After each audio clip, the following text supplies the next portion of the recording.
प्रस्तुत कहानी लेखक प्रेमचंद के द्वारा लिखा गया है का जिक्र किए हैं तो दो भाई और बहन का है जिनका नाम है केशव और श्याम। साथियों नमस्कार, मैं हूं बलराम और आप लोग देख रहे हैं Everest coaching centre YouTube channel. साथियों तो आज हमारे स्क्रीन पे दिख रहा है कि हिंदी का एक कहानी का नाम क्या है तो नादान दोस्त। देखिए दो नादान दोस्त थे और यह नादान दोस्त का कहानी हम इसीलिए बता रहे हैं क्योंकि यह नादान दोस्त की कहानी हमारे जीवन में बहुत बड़ा सीख देने जा रहा है। और यह कहानी किनके द्वारा लिखा हुआ है तो हमारे देश के महान कहानीकार मुंशी प्रेमचंद जी के बारे में। मुंशी प्रेमचंद जी यह कहानी का रूप दिए हुए हैं और जानते हैं कि यह कहानी हमें हमारे जीवन को क्या सीख देता है और यह कहानी से हमें बहुत ज़्यादा सीख मिलता है। अंत में इसके ऊपर हम चर्चा करेंगे। तो चलिए वीडियो अच्छा लगे तो लाइक कर दीजिएगा, चैनल को सब्सक्राइब करके शेयर जरूर कर दीजिए। तो चलिए सबसे पहले जानते हैं अध्याय मेरा 3 है। एक ऐसे क्लास 6 का यह हिंदी का जो है ना यह चैप्टर है और यह हमें बहुत बड़ा सीख देता है। यह मुंशी प्रेमचंद का यह कहानी देखिए सबसे पहले इनके बारे में हम जानते हैं। प्रस्तुत कहानी लेखक प्रेमचंद के द्वारा लिखा गया है। कहानी दो भाई बहन के ऊपर आधारित है। कहानी है मतलब एक घर में एक भाई थे और एक बहन थे। ये दोनों के बीच का यह कहानी जो है ना काफ़ी रोचक कहानी है और उनका नाम क्या है तो लेखक ने केशव और श्यामा नामक दो भाई बहन की नादानी का जिक्र किया है। इसमें जो मुंशी प्रेमचंद जी जो कहानी का जिक्र किए हैं तो दो भाई और बहन का है जिनका नाम है केशव और श्यामा। देखिए केशव और श्यामा किस प्रकार के एक नादानी का काम करते हैं तो कहानी के कुछ इस प्रकार है कि केशव और श्यामा दो भाई बहन हैं। केशव और श्यामा दो भाई बहन हैं। उनके घर के कर्निस के ऊपर चिड़िया ने अंडे दिए थे। कर्निस का मतलब छत के ऊपर चिड़िया ने, उसके साइड में जो छज्जी होता है उसके ऊपर चिड़िया ने 2 अंडे दिए थे। दोनों भाई बहन हर रोज़ चिड़िया को आते जाते देखते। दोनों भाई बहन उनको देखने में इतने मगन हो जाते कि अपना खाना पीना भी भूल जाते थे। मतलब उस चिड़िया को देख करके इनको इतना अच्छा लगता था कि अपना खाना पीना सारा भूल करके चिड़िया को देखने में लग जाते थे। चिड़िया के अंडों को देखकर उनके मन में कई सवाल उठते थे। कैसे बच्चे होंगे, मतलब इसका कैसा बड़ा बच्चे होंगे, जब बड़े होंगे तो किस रंग के होंगे, किस तरह से वे निकलेंगे। बच्चों ने इन प्रश्नों का उत्तर देने वाला कोई नहीं था। मतलब बच्चा जो ये प्रश्न करते थे तो अपने मन ही मन ये प्रश्न करते थे, इनका उत्तर देने वाला इनका कोई नहीं था। इनके घर में इनके पिताजी पढ़ने लिखने में व्यस्त हो जाते थे और इनके माता जो थे वो घर के कामों में व्यस्त होती थी। और इन दोनों ने आपस में सवाल जवाब करके अपने दिल को तसल्ली दे दिया करते थे। इन दोनों अपने आपस में ही सवाल जवाब करते थे, अपने दिल को तसल्ली ले लिया करते थे। इसी तरह 3-4 दिन गुजर जाते हैं। 3-4 दिन गुजर जाता है। दोनों चिड़िया के बच्चों के लिए परेशान होने लगते हैं। दोनों बच्चों ने चिड़िया के लिए परेशान होने लगते हैं। दोनों भाई बहन सोचने लगते हैं चिड़िया के बारे में कि क्या होगा क्या नहीं होगा, ये चिड़िया का बच्चा कैसा निकलेगा। उन्हें लगता है कि कहीं चिड़िया के बच्चे भूखे प्यास से न मर जाए। उनको ऐसा लग रहा था कि कहीं चिड़िया के बच्चे जो है भूखे प्यास से न मर जाए।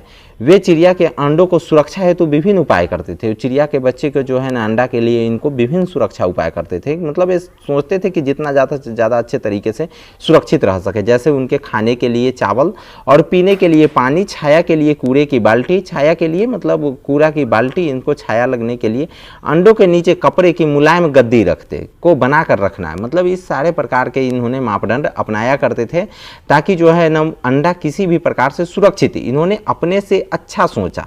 इन्होंने कभी नहीं सोचा कि हम इनके लिए क्या कर रहे हैं, गलत कर रहे हैं।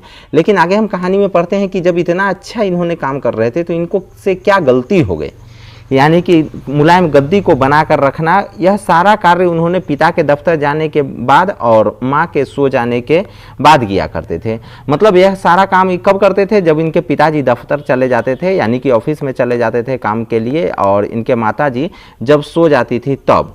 जान लीजिए अब ये दोनों इतना काम करने में व्यस्त हो जाते हैं तो परंतु इनके उपाय निरर्थक हो जाते हैं।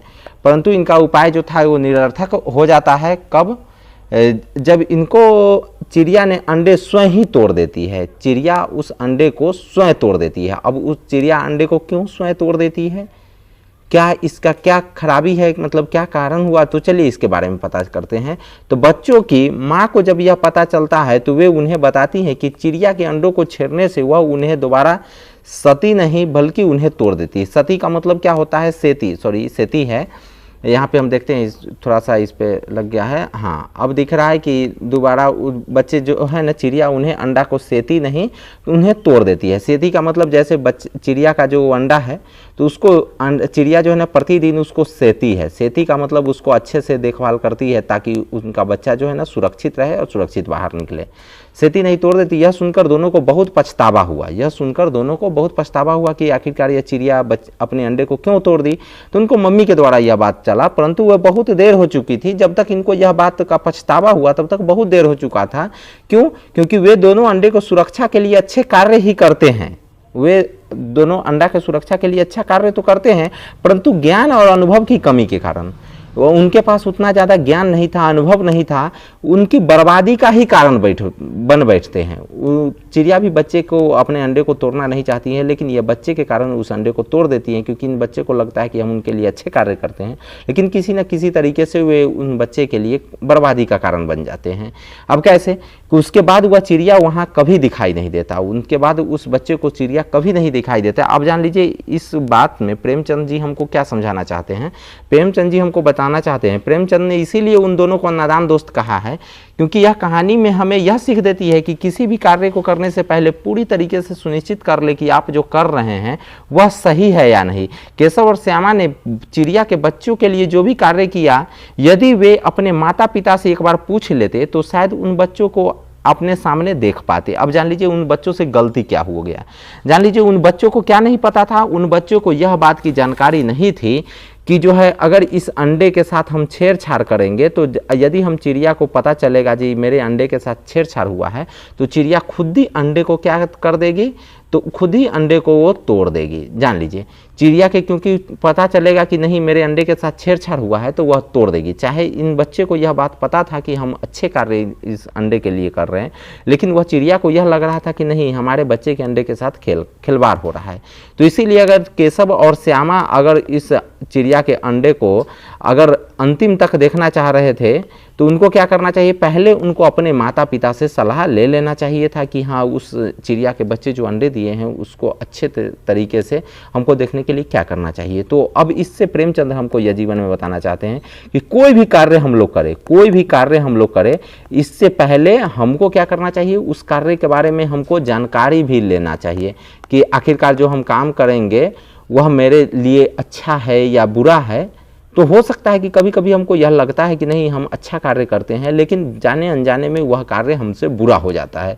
तो साथियों हमारा बताने का यह मकसद था कि कोई भी कार्य करने से पहले अच्छी जानकारी लेना जरूरी है।